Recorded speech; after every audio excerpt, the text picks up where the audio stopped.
Graça e paz, amada igreja. Eu, irmão Jarbas, servo do Senhor, vou estar com vocês hoje para discorrer sobre o texto de Filipenses 3.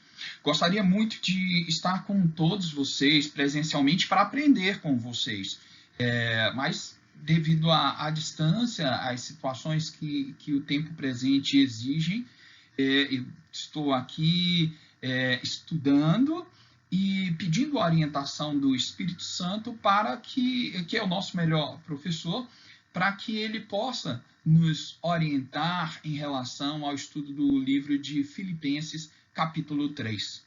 Oremos. Santo Deus e glorioso Pai, aqui, Senhor, dedicamos honra, glória, louvor, exaltação, hoje e para todo sempre. Nós clamamos, Senhor, que o Senhor derrame do Teu Espírito sobre nós, ó Pai, o conhecimento e a sabedoria. A Tua palavra diz que de nada adianta o conhecimento se o Senhor não der sabedoria. Portanto, dá-nos, Senhor, sabedoria e conhecimento do alto. Sabedoria do Senhor, ó Pai, nos ensina, Senhor, o que nós devemos aprender sobre as cartas do teu servo Paulo, ó Pai, em específico ao capítulo 3, Senhor, da carta à igreja em Filipos, ó Pai. Pai, em nome de Jesus, coloca no nosso coração aquilo que o Senhor quer falar conosco e dai-nos, Senhor, a luz do teu conhecimento para que possamos discernir das suas escrituras, ó Pai. Para que, Senhor, meu Deus, venha aumentar a nossa fé, pois conforme a tua palavra, a fé vem pelo ouvir e ouvir a palavra de Deus, ó Pai. Aumenta, Senhor, a nossa fé e que possamos, ó Pai, perseguir o alvo, ó Pai, da salvação, através das tuas palavras, do teu conhecimento, do vivenciar a tua palavra em nossas vidas, em nome de Jesus. Amém. Vamos lá. Vamos fazer uma breve introdução apenas para contextualizar. Até porque o professor Daniel já fez a introdução à carta e o capítulo 1, enquanto o pastor Cristiano já discorreu sobre o capítulo 2. A questão é a seguinte. Primeiro, Filipos era uma cidade importante da Macedônia e colônia romana. É a cidade do Filipe, pai de Alexandre o Grande, conquistador, foi o centro da Grécia no tempo do Alexandre, e agora como colônia romana, ela tem um grande potencial cultural. Né? Então, muita coisa da cultura nasce ali, inclusive o helenismo e outras, e a maneira de se expressar dos romanos, ela era o centro disso tudo. Paulo evangelizou essa igreja durante a sua segunda viagem missionária. Está registrado lá em Atos 16, de 12 a 40. Eu vou ler só um pedaço aqui. Então, voltando até um pouquinho no verso 11, diz assim, tendo, pois, navegado de Troade, seguimos em direção a Samotrácia, no dia seguinte, a Neápolis, e dali a Filipos, a cidade da Macedônia, primeira do distrito e colônia. Nesta cidade permanecemos alguns dias. Né? E aí depois ele vai discorrer, vai acontecer situações com a jovem, adivinhadora e tal. E o Paulo firma uma igreja em Filipos na sua segunda viagem missionária. Paulo torna a visitar os filipenses por mais 2 vezes na sua terceira viagem missionária. Está registrado em Atos 20, de 1 a 2 e 20, de 3 a 6. Então, indo até Atos 20, 1 e 2, diz assim, cessado o tumulto, Paulo mandou chamar os discípulos e, tendo confortado, despediu-se e partiu para Macedônia, havendo atravessado aquelas terras, fortalecendo os discípulos com muitas exortações, dirigiu-se para a Grécia. Ainda no capítulo 20, 3, onde se demorou 3 meses, tendo já havido uma conspiração por parte de judeus contra ele, quando estava para embarcar rumo à Síria, determinou voltar pela Macedônia. Acompanharam-no até a Ásia, Sópater de Bereia, filho de Pirro, Aristarco e Secundo da Tessalônica, Gaio de Derbe e Timóteo, bem como Tíquico, Trófimo da Ásia. Estes nos precederam, esperando-nos em Troade. Depois dos dias dos pães asmos, navegamos de Filipos. Em 5 dias fomos com eles até o porto, até onde passamos uma semana. Então, Paulo foi, voltou, fazia parte da rota das viagens missionárias de Paulo, até pela importância da cidade, e ele passa confirmando a igreja. Os filipenses testemunharam seu amor por Paulo, enviando socorros à igreja de Tessalônica. Isso está registrado lá em Filipenses 4,16, próxima aula lá, e 2 Coríntios 11:9, onde Paulo recolhe ofertas, né? Ofertas para a igreja tessalônica que estava passando por dificuldades, e ele agradece, né? Na segunda carta aos Coríntios 11:9, os irmãos podem visualizar essa informação. Vamos ler lá? Então,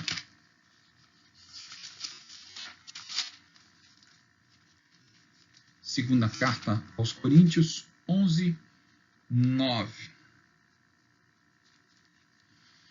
E estando entre vós, ao passar privações, não me fiz pesado a ninguém, pois os irmãos, quando vieram da Macedônia, supriram o que me faltava, e em tudo me guardarei de vos ser pesado. Então, o Paulo, ele recebe essas informações e ainda testemunha, né, que ele não queria ser pesado. Só entendendo o contexto. Olha só, era uma igreja que tinha amor pelo missionário Paulo. Era uma igreja que tinha amor pela obra e uma relação, né, dessa obra com aquele que pregou para eles, aquele que é o pai na fé deles. Existia uma relação de amor entre os filipenses e Paulo. Isso é expresso nas ofertas deles. Ele, inclusive, escreve para agradecer os recursos enviados por Epafrodito, né? Nos versos 10 a 20 do capítulo 4. Os irmãos vão ver na próxima aula. Ainda falando sobre o contexto. Agora vamos chegar no contexto específico da nossa carta.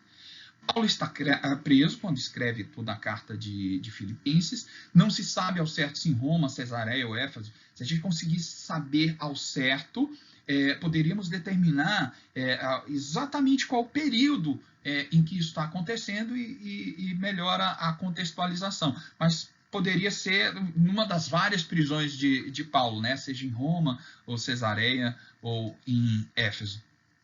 A forma com que esta carta é escrita, e aí a gente vai trabalhar isso no verso 1 de Filipenses e no verso 1 não estou falando da próxima aula não, viu gente? Ainda na nossa aula, no verso 1 do capítulo 4, dá a entender que isso seria um bilhete ou uma carta, né, separada, era como se fossem 3 bilhetes diferentes de uma carta, sendo este último bilhete o mais tardio, né, pelo seu conteúdo, que é um pouco diferente do que os irmãos vão ver nos demais capítulos. Né?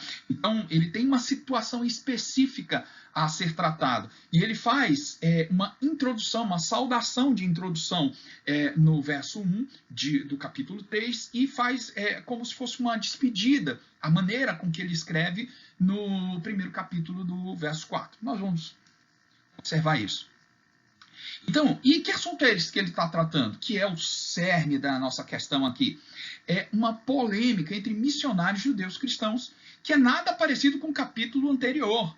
Né? Então, a serenidade do capítulo anterior, aquela poesia maravilhosa, capítulo anterior, não é tão serena assim neste capítulo agora. O conteúdo deste bilhete, o conteúdo deste capítulo é uma polêmica de missionários judeus cristãos, a briga entre judeus cristãos ou judeus e os cristãos gentios, né? Então, tem uma celeuma lá para ser resolvida e essa carta Paulo vem tratar.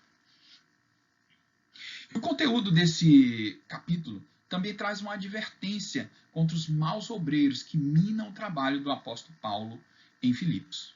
Gente, este é o contexto. É isso que nós vamos trabalhar. E o que nós podemos extrair disso para a nossa prática? A fé vem pelo ouvir e ouvir a palavra de Deus. Então, como esse texto vem aumentar a minha fé? Vamos lá. Eu disse que ia explicar para vocês essa situação, um novo capítulo, um novo bilhete, uma nova carta, e por quê? Olha só, o verso 1 do capítulo 3. Quanto ao mais, irmãos meus, alegrai-vos no Senhor. A mim não me desgosta, e é segurança para vós outros que eu escreva as mesmas coisas. É como se ele estivesse iniciando uma carta, como se ele estivesse iniciando um bilhete. Mas seja um conteúdo único, ou cartas separadas, ou bilhetes separados, a questão existe um ponto e uma introdução para um conteúdo, e depois tem um desfecho deste conteúdo. Esse desfecho vai estar no capítulo seguinte. Portanto, meus irmãos, amados, muito saudosos, minha alegria e coroa, sim, amados, permanecei deste modo firmes no Senhor. É como se ele estivesse finalizando o conteúdo. Então, esse posicionamento entre o verso 1 do capítulo e o verso 1 do capítulo seguinte dá a entender um conteúdo único. E se a gente vai pesquisar a maneira escrita e o conteúdo, vai ver que difere um pouquinho de como é tratado as informações nas outras partes das cartas aos Filipenses. E aí, partindo agora para o contexto do capítulo 3. Fizemos uma introdução para contextualizar em geral. Já vimos que há uma polêmica entre judeus ou cristãos judeus e cristãos gentios. Gentios são aqueles que não são judeus, ou seja, romanos, gregos, outros povos que viviam na Macedônia. E isso ele retrata com alguns termos. Olha só, primeiro ele diz: acautelai-vos dos cães, no verso 2. Esse termo, cães, é um termo que ele é utilizado pelos judeus aos gentios. Não sei se os irmãos lembram a passagem de Jesus com a samaritana, e ele diz que não poderia deitar, não poderia pegar a comida dos seus e deitar aos cachorrinhos. Ele utiliza um termo judaico, né, aos gentios. Então, os cães era uma palavra utilizada pelos judeus para com os gentios, ou seja, aqueles povos que não eram judeus. E, inclusive, o próprio Jesus utiliza esse termo. Aqui, o Paulo traz isso como se fosse uma ironia. Ele traz um peso assim, ó, acautelai-vos dos cães. Né? Ele está trazendo o inverso. Ele está trazendo o inverso. Opa, peraí. Quem é que é gentil e quem é que é judeu aqui? Opa, peraí.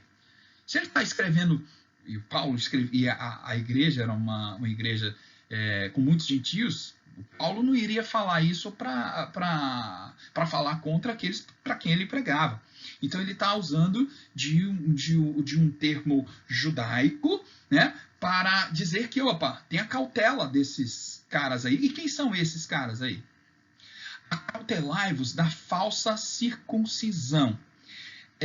A palavra transliterada aqui não é circuncisão, a falsa circuncisão. O transliterado do grego, né, é incisão. desculpa o erro aí da cedilha. Incisão. Esse jogo de palavras está comparando uma circuncisão carnal dos judeus, ou seja, aquela que vai lá e corta o prepúcio, né? Com as incisões dos sacrifícios de gentios. Vamos ver uma passagem dessa? 1 Reis 18, 28. Uma passeada na Bíblia, gente. 1 Reis 18, 28.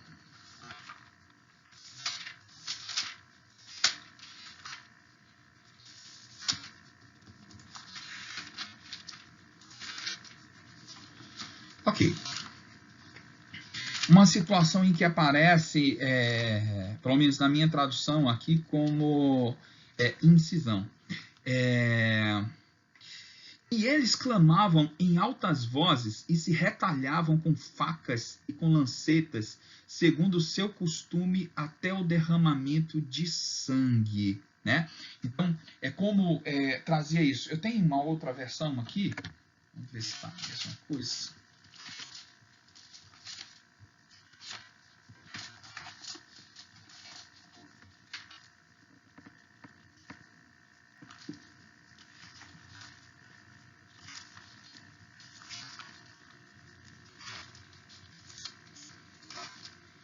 Primeira Reis 18, 28.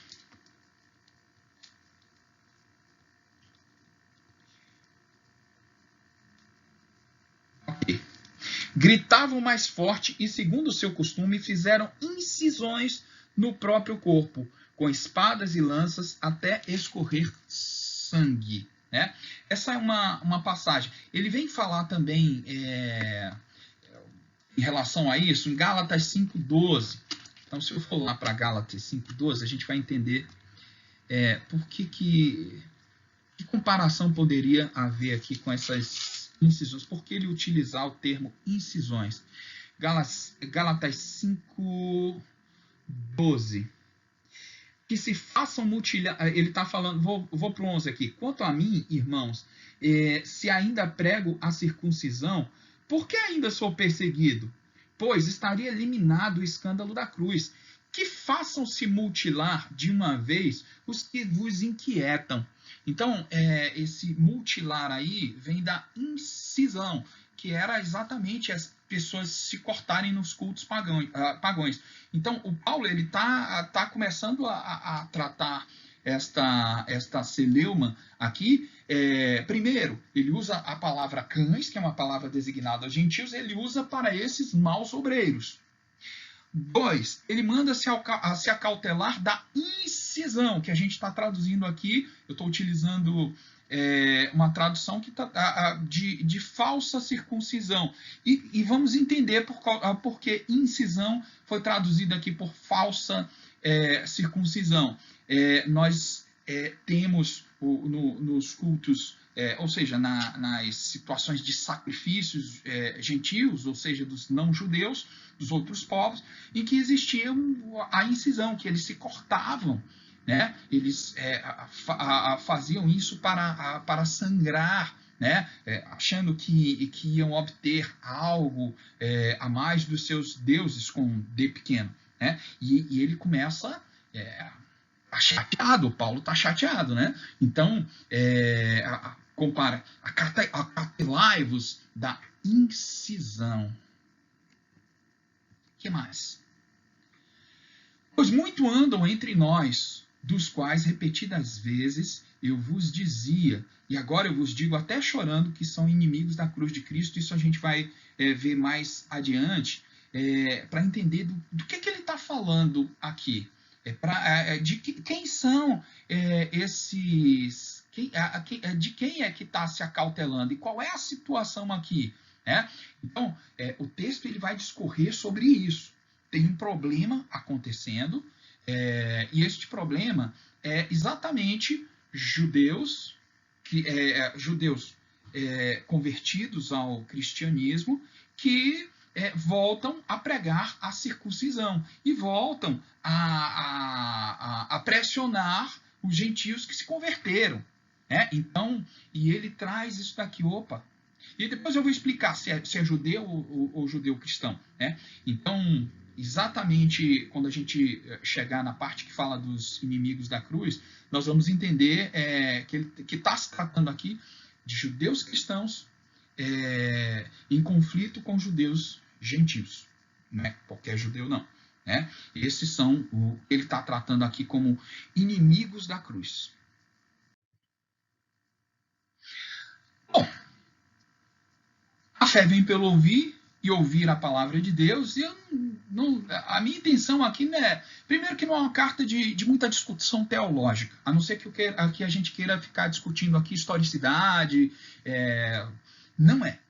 É uma carta e é para resolver um problema. Pronto. E esse é o nosso problema. Como é que eu vou aumentar a minha fé com isso?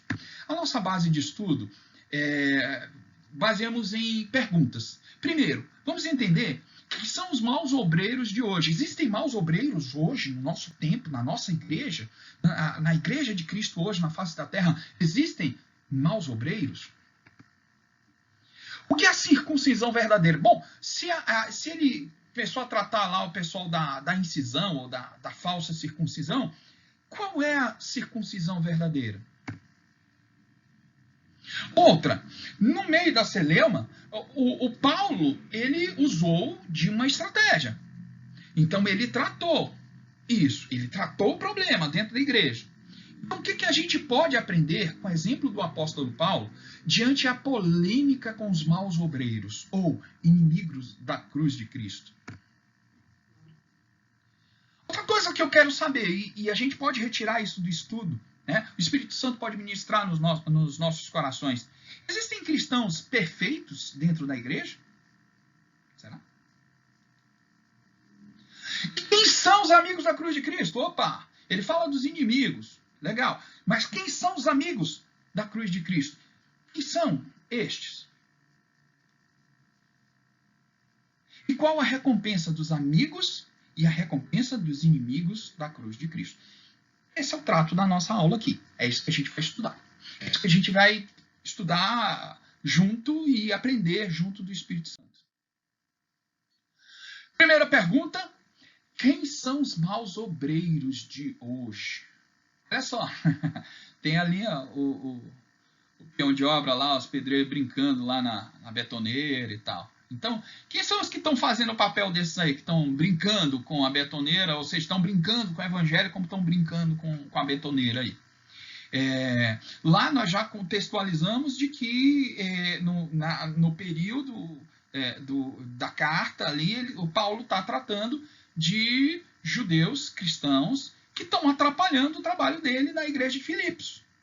Estão atacando o pessoal lá com tradições, exigindo tradições para um povo que está vivendo uma circuncisão diferente da que eles estão pregando. Bom, primeiro ponto que o Senhor ministrou no meu coração, e os irmãos têm todo o direito de discordar em relação a isso, e gostaria muito que tivesse com um público aqui para a gente discutir. O irmão disse, não, eu acho tal coisa, mas quando a tradição não pactua com o evangelho. Existe isso? É possível uma tradição cristã dentro de uma igreja não pactuar com o evangelho? Amados, em doutrinas dentro de igrejas, dentro de instituições ditas cristãs, que não tem muito a ver com o evangelho pregado com Cristo. Como doutrina de anjos, adorar anjo, satanismo, dá valor exacerbado ao poder de Satanás e praticamente o culto ser todo em repreender o inimigo. Não estou dizendo que a gente não tem que repreender, estou dizendo que o nosso alvo não é este. Né? O evangelho ele tem que ser pregado, a igreja tem que avançar. A palavra de Deus diz que as portas do inferno não prevalecerão contra a igreja de Deus. E não é no sentido de que o inferno está avançando, não. As portas, porta é algo que fica parado, não prevalecerão contra a igreja de Deus. Ou seja, porta do inferno é algo que está parado. Quem avança é a igreja, e o inferno não pode parar a igreja de Cristo. Logo, o evangelho que avança, é esse evangelho que é o centro, é o evangelho cristocêntrico, é o que leva à salvação. E muitas tradições têm se desviado disso. Quem são os maus obreiros hoje? Foco no homem, não cristocêntrico. Amados, a gente tem visto dentro de igrejas, dentro da igreja de Cristo, muitos se perdendo com foco no homem, o foco no sofrimento no homem, o foco nas bênçãos, o foco no venha a nós e o vosso reino nada. O foco na riqueza, o foco nas bênçãos materiais e pouca mensagem cristocêntrica. Os irmãos vão ver isso aí em louvores, em músicas cristãs, não cristocêntricas. Não estou dizendo que não tem que existir. A questão é, qual é o foco? Qual é o foco? Vai ter momentos? Vai sim. Vai ter momentos disso? Vai sim. Agora, cultos, tendência de uma linha em que uma pregação começa a imitar outra para induzir a uma situação. Aonde é que está o foco? Aonde é que deveria estar o foco? Quem são os maus obreiros hoje? Eu não tenho respostas. Estou só levantando situações e é o que eu gostaria agora, era de estar com os irmãos agora, discutindo, todo mundo dizendo o que acha, o que pensa, e aprendendo com vocês. Outra, foco nos rituais. A igreja está ali muito centrada, porque tem que ser desse jeito, ABC e tal, e se fizer diferente, não é de Cristo. Amados, a eclésia ela surgiu fora, né? A eclesia eram aglomerações que depois começaram a ser relacionadas com aglomerações cristãs, aglomerações religiosas, mas até aglomerações políticas eram chamadas de eclesia. Então, a igreja surge sendo chamada de eclésia, porque se reunia do lado de fora. A igreja avançava, então, e aí começa tem que se organizar. Então, institui-se os diáconos para que os apóstolos pudessem se concentrar no que é mais espiritual. Mas aí, se a gente se apegar ao procedimento dos diáconos da igreja primitiva, e a gente deixa de lado o que é espiritual, ou seja, os apóstolos que estavam lá pregando nas ruas, o Paulo indo no aerópago, olhando os outros deuses, usando das estratégias de evangelismo, discutindo com os helênicos, né? Falando em grego quando era para falar em grego, falando em hebraico quando era para falar hebraico, se posicionando como grego no momento de se posicionar como grego, se posicionando como judeu no momento de se posicionar como judeu, se posicionando como cristão no momento de se posicionar como cristão, porque tudo isso fazia parte da identidade do Paulo. Então, não era o ritual que era o importante, mas o significado daquilo. Exemplo, todas as coisas lhe são lícitas, mas nem tudo convém. Ora, se no tocante ao sacrificar a ídolos, aquilo fazia algum mal, não fazia mal nenhum a ninguém, mas o Paulo orientou, mas peraí, tu vai fazer parte da mesa do Senhor e da mesa de demônios? Olha, se o teu irmão, que for mais fraco que você, cair por causa de você, é você que está dando o escândalo. Né? Então, por causa dos escândalos, retenha-se, tudo é lícito, mas nem tudo convém. Então, a questão aqui não é a tradição judaica, e isso também tem a visão de Pedro, né, dos animais imundos, e ele tinha que comer, ou seja, vai lá e prega para os gentios. Se o Paulo ele conservasse a tradição, nós não receberíamos o evangelho. Né? Então, quem são os maus obreiros de hoje? Eu levantei questões para que a gente pense, reflita. Quando é que a tradição não pactua com o evangelho? Quando é que o foco está muito mais no homem do que em Cristo? Quando é que o foco está nos rituais e não na pregação do evangelho para que a igreja avance? Isso que eu lembrei, os irmãos vão lembrar de muito mais, e aí depois façam suas considerações nos grupos, em toda a mídia que a nossa amada igreja consegue compartilhar. Foco no status e nos títulos. Meus irmãos, tem tanto obreiro do Senhor que coloca a importância dele no título dele. Eu sou o presidente, eu sou o vice-presidente da minha igreja, eu sou o diácono mais velho, eu sou o ministro do louvor.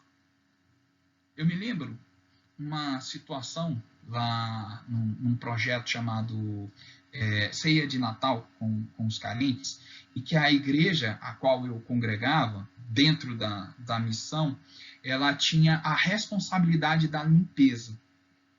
Não era uma limpezinha, não. A gente era responsável durante todo o evento, que começava de manhã e terminava à noite. Todo o evento, a limpeza era com a nossa igreja. Era de vassoura na mão e catando lixo de pessoas de rua.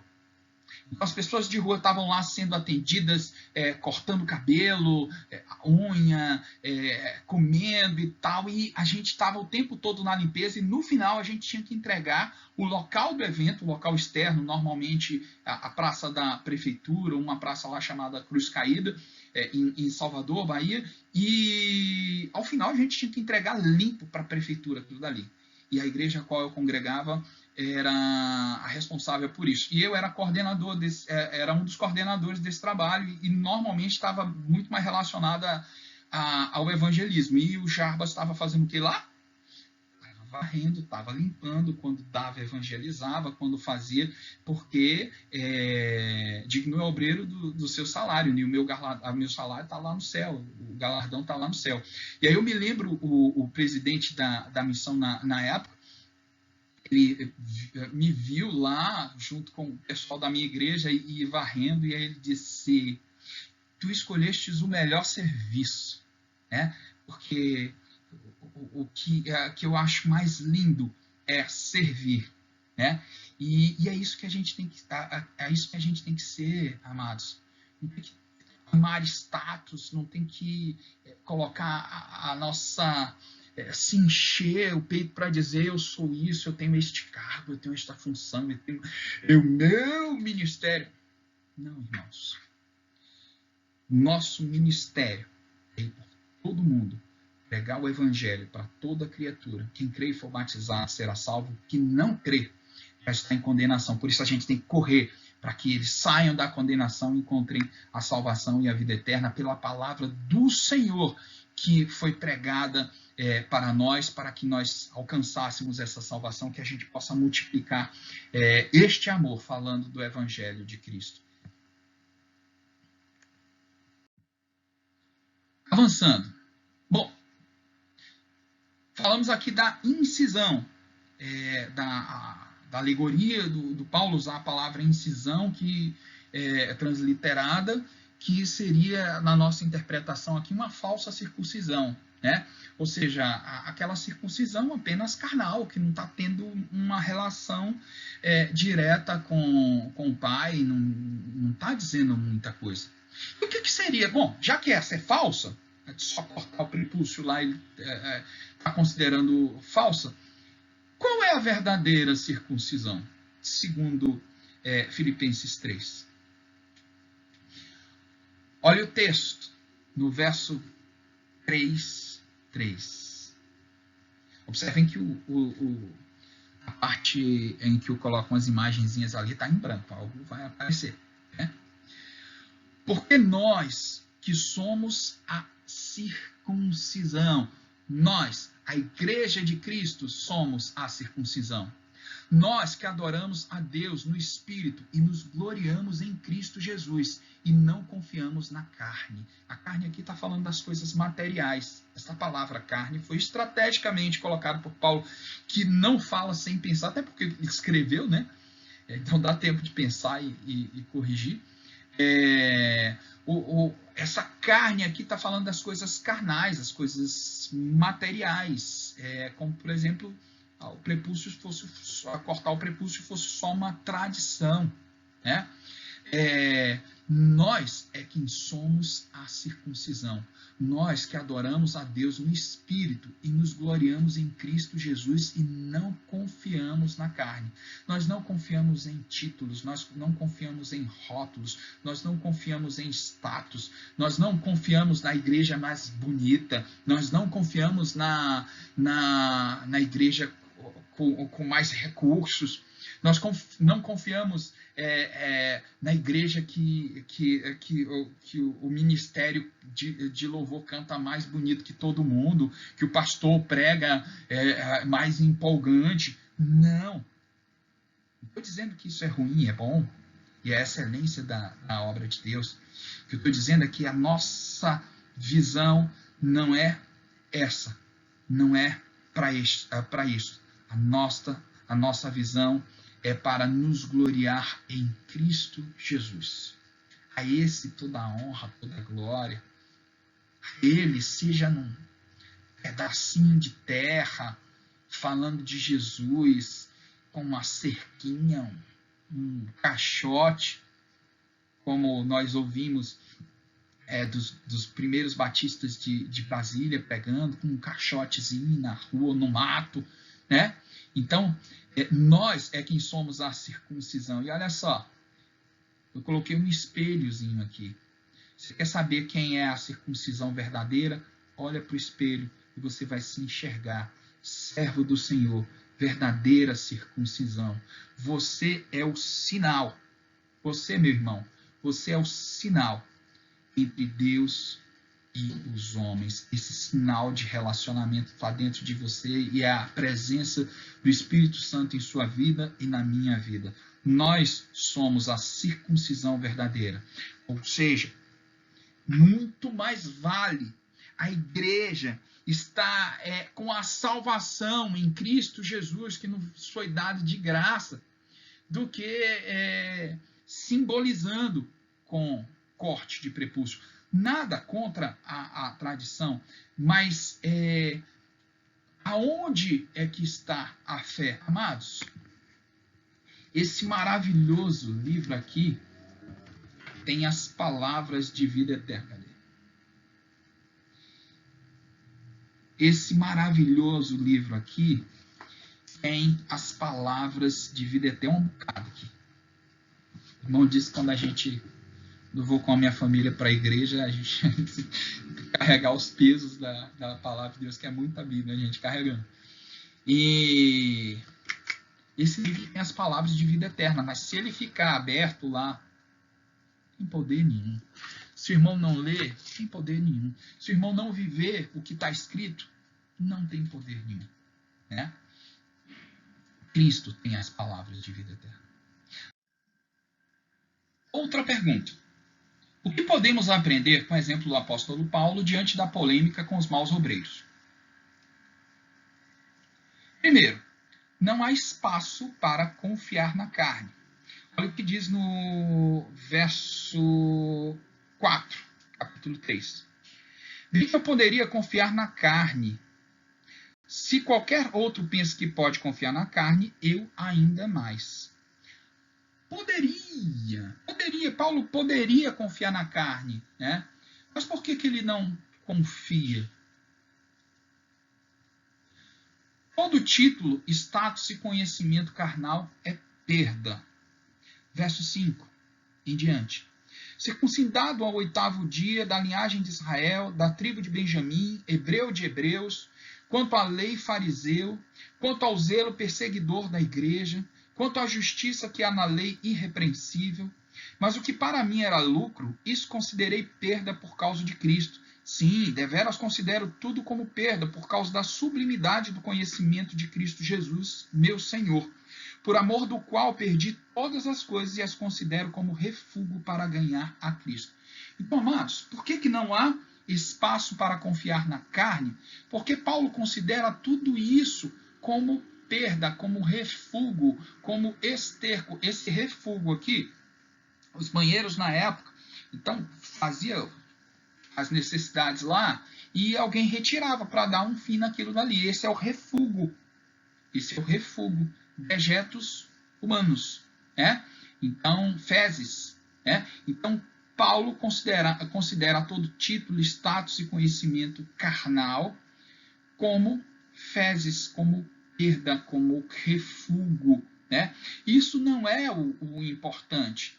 Então, ele trata, que se alguém poderia considerar, e ele traça o currículo dele aí, ele traz o currículo dele ali de hebreu de hebreus, fariseu, zeloso, perseguidor de cristãos, e tudo isso ele jogou fora por Cristo, pela sublimidade de Cristo. Isso não importa. Então, aqueles que confiam na carne, coisa ruim está confiando. Eu sou o ministro de louvor, eu sou o presidente da igreja, o vice-presidente da igreja, eu sou o pastor, eu sou o bispo. Amados, tudo isso é perda. Tem uma missão lá, eu fui para a missão, eu fui o que mais trabalhei mais que todo mundo, de manhã até. E o irmãozinho lá estava jogado, dormindo, nem foi. Outro disse que estava ocupado, eu imagino que não estava ocupado. Amados, você trabalhou muito. E está com esse pensamento? Esterco. Não serviu de nada. Porque o que importa? Todo esse esforço e dedicação carnal é perda. O que importa é a sublimidade do conhecimento de Cristo Jesus. Isso é importante.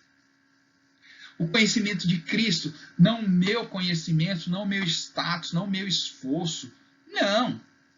É importante que eu me esforce? É importante. Mas mais importante é o porquê que eu me esforço.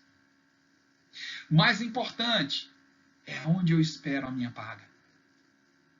É onde eu espero o meu salário de obreiro. Em Cristo Jesus. Aonde que está o meu conhecimento? É naquilo que nós oramos aqui para que o discernimento viesse do Espírito. Não importa o meu conhecimento, até porque eu não sei nada. Sei nada, não. Estou aprendendo aqui com os irmãos. Então, é o conhecimento de Cristo. Esse sim é importante. É a ressurreição dos mortos que é importante. Que adianta ganhar o mundo inteiro e perder a sua alma? A ressurreição dos mortos é importante. Se você saiu, trabalhou. Eu estou trabalhando para Cristo, tá tudo bem. Foi pregado o Evangelho para que vidas fossem salvas? Ou foi só uma tradição? Você chegou lá e arrotou, eu sou esse, eu sou aquele e tal. Ou tu só varreu a rua e falou de Jesus para alguém. Ou varreu a rua enquanto alguém falava de Jesus para alguém. É a ressurreição dentre os mortos que é importante. É a salvação e a vida eterna. É para isso que o Senhor nos enviou. Então, o que a gente aprende com Paulo diante dessa polêmica com os maus obreiros? Primeiro, não há espaço para confiar na carne. Tudo que você tem de conhecimento seu, carnal, se você acha que é alguma coisa, não é nada. dejeto, é refúgio. E o que importa é o conhecimento de Cristo. É você ter conhecido a Cristo. É aquela pessoa ter conhecido Cristo pela sua vida. Por esse trabalho que você, tanto esforço você fez, ganhou vidas com isso. Isso é que importa. Isso é que importa. O resto, vai trabalhar 2, 3 dias, 4 e com alegria. Porque se você estiver triste, algo ficou no caminho. Pergunta! Existem cristãos perfeitos dentro da igreja? Olha o cara lá com prêmio, tá? Existem pessoas perfeitas dentro da igreja? Eu gosto do símbolo lá do celebrando a recuperação, né? É proibida a entrada de pessoas perfeitas. É isso aí. Olha o que Paulo fala sobre isso. Não que eu o tenha já recebido ou tenha obtido perfeição, mas prossigo para conquistar aquilo para o que também fui conquistado por Cristo Jesus. A tradução dessa perfeição aí é segundo um padrão. Transliterado disso é segundo um padrão. Não que eu já tenha recebido ou esteja dentro do padrão, mas eu prossigo para conquistar aquilo o que também fui conquistado por Cristo Jesus. Amados, o que é perfeição? Boa coisa que você procura. A gente deve procurar imitar aquele que é perfeito. Mas essa é uma busca. Essa é uma busca. O que o Paulo traz aqui é que a gente deve prosseguir para conquistar. A gente tem que continuar prosseguindo. Ele dá o exemplo dele. Não consegui não, mas eu estou seguindo para esta perfeição aqui. Então você que não conseguiu nada ainda comparado à vida de Paulo, não acha que é muita coisa, amados. Eu não quero ser muita coisa. Eu não quero ser adorado. Senhor, não quero ser adorado, eu não quero ser exaltado. A tua honra, a tua glória é o que vai estar sempre na minha oração, ó Pai. Pai, em nome de Jesus, que cada irmão que está participando comigo desse estudo possa compreender que o que vale é a sublimidade do teu conhecimento em nós, o que vale é a presença do teu Espírito para que possamos dar fruto. Que a videira que não dá fruto só serve para ser jogada de pasto, para ser queimada no fogo onde há pranto e ranger de dentes, ó Pai. Mas que estejamos ligados na videira que dá fruto, Senhor.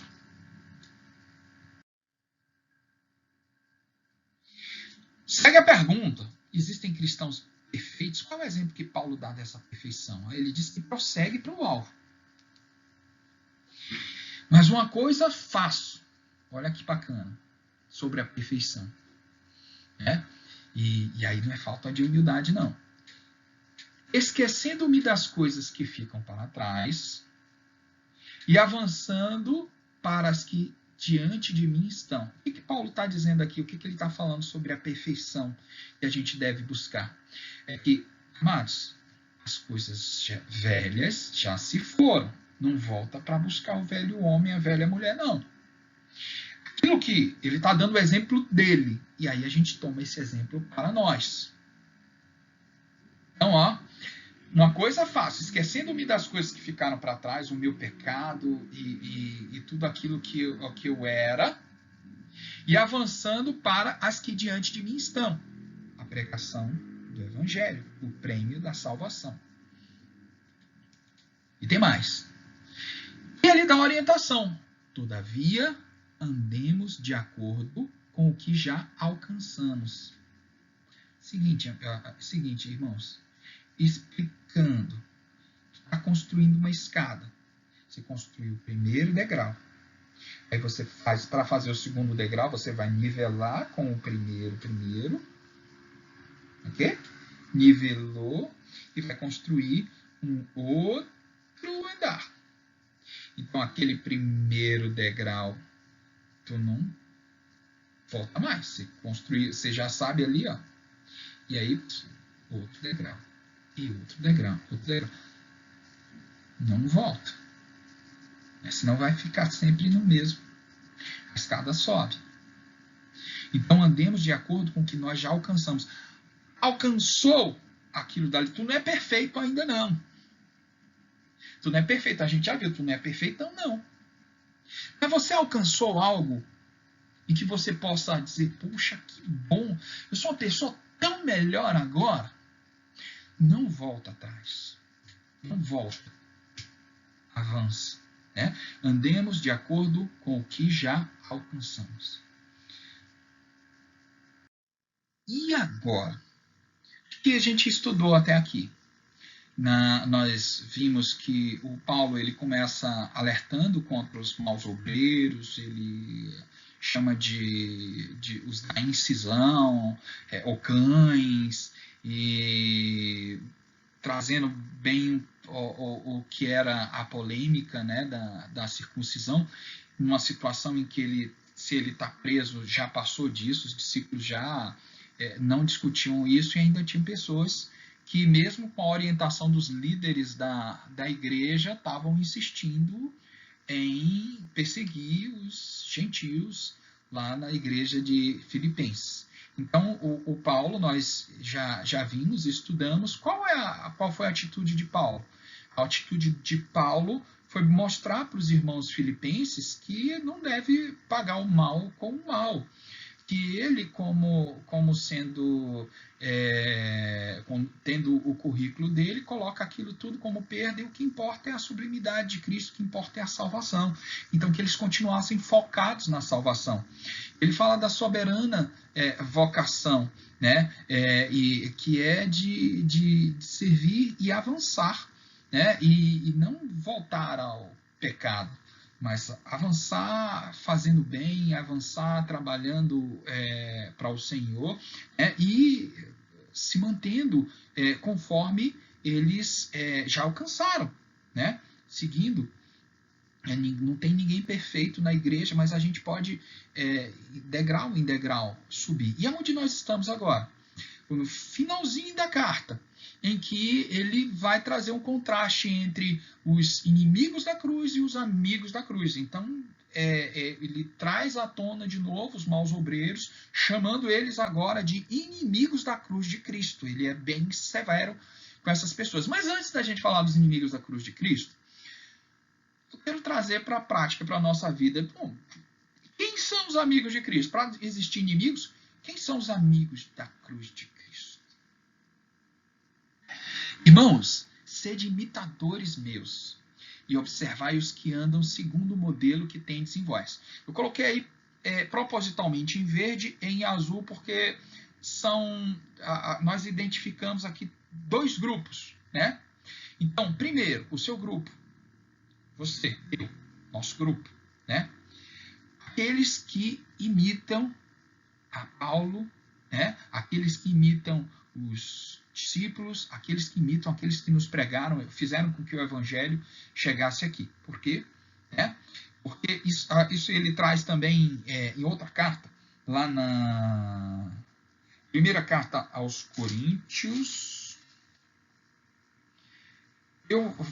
11, só que eu vou voltar para o capítulo, é uma situação, o 11 na verdade é um desfecho do 10, o começo do 11, então, 32, verso 32, capítulo 10, não vos tornei causa de tropeço nem para judeus, nem para gentios, nem tampouco para a igreja de Deus. Olha de novo tratando essa situação. Assim como também eu procuro em tudo ser agradável a todos, não buscando ao meu próprio interesse, mas o de muitos para que sejam salvos. Então, lá na carta, o Paulo está falando aquilo que a gente está estudando aqui também, né?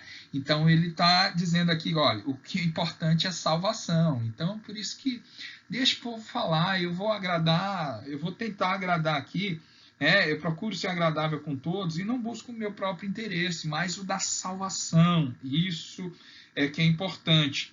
Portanto, sede meus imitadores, como também eu sou de Cristo. Então, por que Paulo fazia aquilo?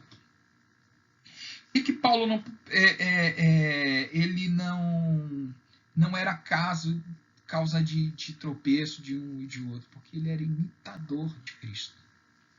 Cristo pregava e seguia. Aquele que não tem pecado se fez pecado por nós. Antes ele aceitou, e a gente viu lá no capítulo anterior, ele aceitou passar por tudo isso para que o evangelho chegasse até nós, para que a morte fosse vencida e os seus aguilhões, para que a morte e o pecado fosse jogado no lago de fogo, né? Então, é isso que importa.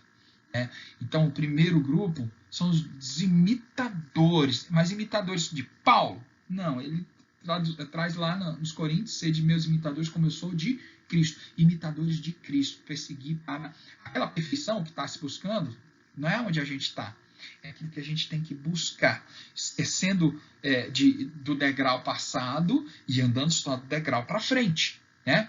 E os que andam segundo o modelo que tendes em nós. Opa, existe um modelo de conduta cristã a ser seguido. E aí é bem claro a doutrina de Paulo e como ele tratava, e como os líderes da igreja primitiva tratavam, tanto com a importância do discipulado, quanto do ministério diaconal. Eles buscavam pessoas íntegras, pessoas que tivessem este perfil de imitadores de Cristo para os ministérios, para as ações dentro da igreja. Então, separamos aqui dois grupos, né? Então, individualmente, cada um ser imitador de Paulo como ele é de Cristo, e o segundo grupo que olha o modelo da igreja. Olha os irmãos ali, ó. Não sede só meus imitadores, não. Imita esses cabras bons aí, ó. Olha Timóteo, cara. Olha Timóteo. Pô, esse Timóteo é bom. Então seja imitador de Timóteo também. Seja imitador de todos esses que a gente está discipulando com você. Seja imitador do seu pastor. Seja imitador do seu líder. Né? Seja imitador do seu líder de PGM, seja imitador do seu líder do Ministério de Louvor, seja imitador do seu líder de educação cristã. Então, seja imitador daqueles que imitam o modelo dos apóstolos. Ainda falando sobre os amigos da cruz de Cristo. Quem são os amigos da cruz? Olha o que o verso 3,17 fala. Pois a nossa pátria está nos céus, de onde também aguardamos o Salvador, o Senhor Jesus Cristo. Então, os amigos da cruz são todos aqueles que aguardam o Salvador, todos aqueles que não são deste mundo. Jesus, quando ele pregava para os fariseus e eles provocavam dissensões e faziam semelhantemente o que estão fazendo com os filipenses aqui, então ele dizia assim, olha, para onde eu vou vocês não podem me alcançar, porque eu sou do alto e vocês são de baixo. Eita! Mas o que ele diz para os discípulos dele? Jesus ora, eu gosto muito, eu repito isso o tempo todo, João 17, verso 16, quanto aos discípulos dele, ele fala assim, eles não são do mundo, como também eu não sou. Os fariseus, ele dizia assim, ou seja, para os maus obreiros, o Senhor falava o seguinte, para onde eu vou, vocês não podem me alcançar, porque vocês são de baixo, eu sou do alto. Para os discípulos, o Senhor orou dizendo, Pai, eles não são do mundo, como também eu não sou. Verso 17. Santifica-os na verdade, a tua palavra é a verdade. A gente é santificado na palavra do Senhor. Mas ele está falando para os discípulos. Eu gosto muito disso, repito o tempo todo, né? 20. Não rogo somente por estes, mas também por aqueles que vierem a crer em mim por intermédio da sua palavra. Então, quem são os amigos da cruz de Cristo? todos aqueles que vierem a crer no nosso Senhor Jesus Cristo por intermédio da sua palavra. Esses que herdarão uma pátria nos céus, que aguardam no Salvador, o Senhor Jesus Cristo. Esses são os amigos da cruz. Mas pode ter inimigo da cruz disfarçado de amigo. Acontece isso? Os inimigos da cruz a gente já falou, os maus obreiros, nessa questão aqui a gente já colocou, e quem poderiam ser os maus obreiros no tempo de hoje. Eu só trouxe algumas questões que os irmãos mesmos podem fazer as suas considerações pessoais, de maneira em que a igreja ela avance de maneira ordeira, como o Paulo orienta, em que a gente não venha trazer nada que venha a prejudicar, né, tanto a gentios como judeus, e nesse caso cristãos ou cristãos. Né? Então não cabe a nós julgar quem são esses maus obreiros, mas a gente acautelar-se, né, destes maus obreiros, observando a palavra de Deus. E qual é a recompensa dos amigos e dos inimigos da cruz de Cristo? Vou começar pelos inimigos da cruz de Cristo. Então, o desenho aí do lobo em pele de cordeiro, né, vestido de crente, viu? Lobo em pele de cordeiro, vestido de crente, esse aqui. Pois muitos andam entre nós, dos quais repetidas vezes eu vos dizia, e agora vos digo, até chorando, que são inimigos da cruz de Cristo. Olha só. Então, por que aqueles maus obreiros não estavam simplesmente falando de judeus, como no tempo de Cristo? No tempo de Cristo, Cristo é a igreja, né? Então a igreja estava nascendo com Cristo ali, né? Então não existiam os judeus cristãos, eram os discípulos de Cristo, estavam seguindo ele, né? Então eram judeus mesmo, que das seitas, fariseus, saduceus e todos eles lá da época de Cristo, que estavam sendo contestados. Né? Já no contexto do Paulo, se trata de quê? De judeus cristãos. Por causa desse versículo, a gente chega perto dessa consideração, pois muito andam entre nós. Entre nós sempre é o quê? Entre nós, igreja de Cristo. Então, muitos andam entre a igreja de Cristo, dos quais repetidas vezes eu vos dizia, e agora vos digo até chorando, ou seja, ele está entristecido com essa situação, que são inimigos da cruz de Cristo. Por que chorando? Porque naquela situação lá do que o Senhor ele fala com os fariseus, que diz que ele é do alto e eles são de baixo, né? O Senhor ele começa a ser duro ali com aqueles fariseus, porque eles estavam contestando a autoridade de Cristo e comparando ele a demônios. Né? Ele diz que eles não teriam a salvação, né? Porquanto não creem naquilo. Eles não eram capazes de crer naquela mensagem do Filho de Deus. Então eles estavam condenados, né? Eles estavam a eles estava a condenação que a gente vai ver adiante aqui, né? Então, muitos andam entre nós, esses são os inimigos de Cristo. Cristãos, no tempo de hoje, pode haver dentro da igreja de Cristo inimigos da cruz. Este o contexto da época, se existiu na época, existe hoje. Já vi relatos, e aí tem vários irmãos que dão testemunho, se verdade ou se não, mas aí vale cada um procurar, mas já ouvi relato de pessoas, inimigos de Cristo, que entram na igreja propositalmente para criar problemas. E fora o irmãozinho que pode estar ainda enganado e está lá congregando, não aceitou Jesus, está lá dentro, e vai passando, vai empurrando com a barriga e não quer. O evangelho está lá dentro. Né? E a outra situação em que aí não cabe a nós julgar, e só o Senhor vai saber, de pessoas que realmente estão lá como cristãos e dentro a gente não sabe como é que é. Pode existir isso.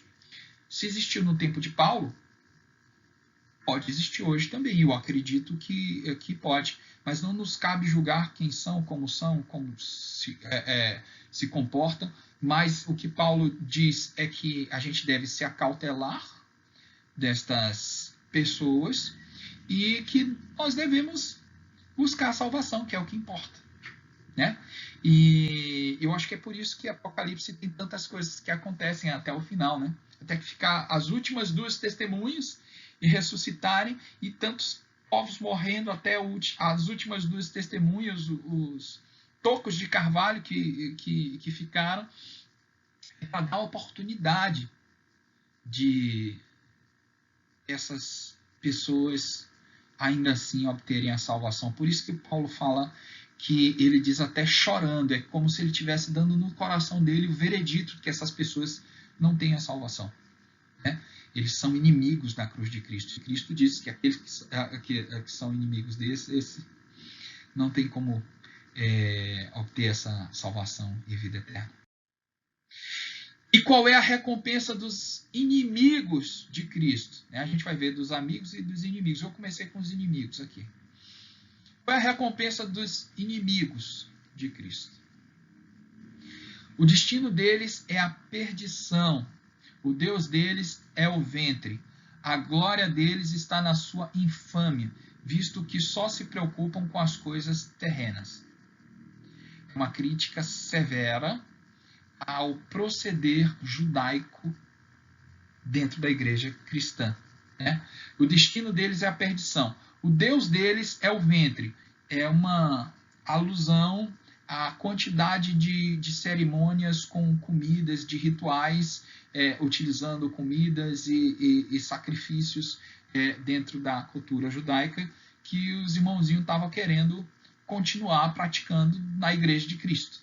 Né? Então, o Deus deles, com D pequeno, é o ventre, é a comida. Né? E a glória deles está na sua infâmia. Eu vou falar, eu vou dizer, eu estou certo, você está errado, porque eu, além de ser cristão, eu sou judeu. E você não é. Visto que só se preocupam com as coisas terrenas. Terrenas aqui daqueles carnais que a gente estava estudando, ou seja, só se preocupam com os ritos, com os títulos, com o status, com o esforço, com a tradição, né? E pouco com o espiritual. Nossa, os discípulos tinham tanto, eu já citei aqui, tanta importância ao espiritual que chegou a instituir diáconos para cuidar das coisas mais ritualísticas e a própria comida e o favor aos mais necessitados, e para que eles se dedicassem exclusivamente à parte espiritual.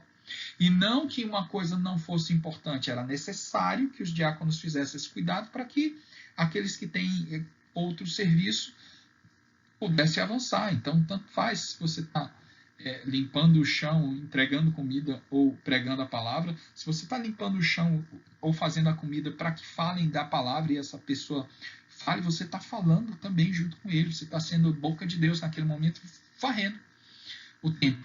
Todo ministério é importante. É por isso que o Senhor distribui dons espirituais que o próprio Paulo discerne muito bem e nos traz nas suas cartas. Né? Então, o destino, a recompensa para os inimigos da cruz de Cristo é a perdição. Né? Porque o Deus dele é o ventre e agora está na infâmia e só se preocupam com as coisas terrenas.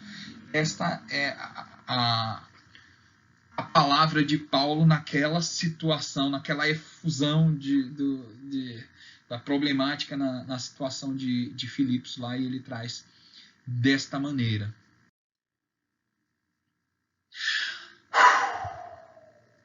Já que a gente identificou quem é o amigo, identificou quem é o inimigo da cruz de Cristo. E vimos que não é nada bom ser inimigo da cruz de Cristo. Eu não quero, Senhor, me libera dos meus pecados e ajuda que meu pé só pise no degrau de cima. Apesar de a perna ser bamba o tempo todo, que não pise no degrau anterior de novo. A recompensa para os amigos da cruz de Cristo.